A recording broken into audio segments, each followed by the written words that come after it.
Gumagana eh. Ha? Magana. Yung kuhan sa ilaw niya, mga ilaw. Ano pa gagawin natin mga ilaw?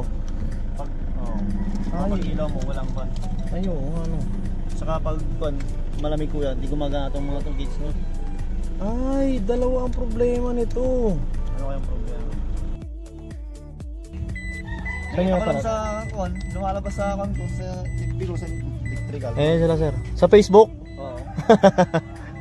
Nakita ko, sa Innova, may ginawang Innova eh. Oo. Nakita ko, gaytong-gayto ang kako. Kaya nagkuhan ako. Yun sila sir. Galing ng Baler, no? Baler, Aurora. Ayan. Magawa lang yun. Eh, wala po talagang ilaw.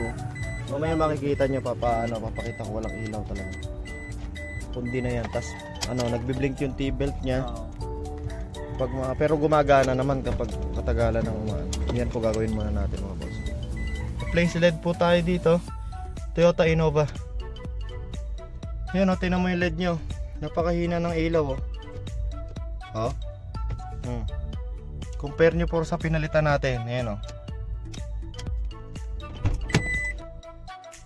Tinan nyo po yung LED o.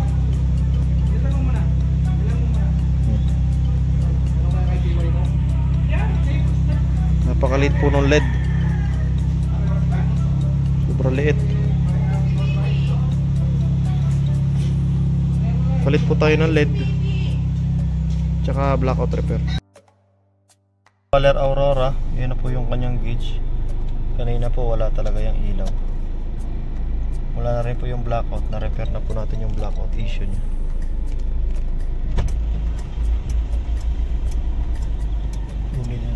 Ilang oras ang naging biyahe nyo, sir?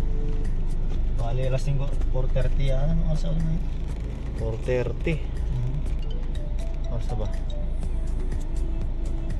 11:30 to na. Mga 10 siguro.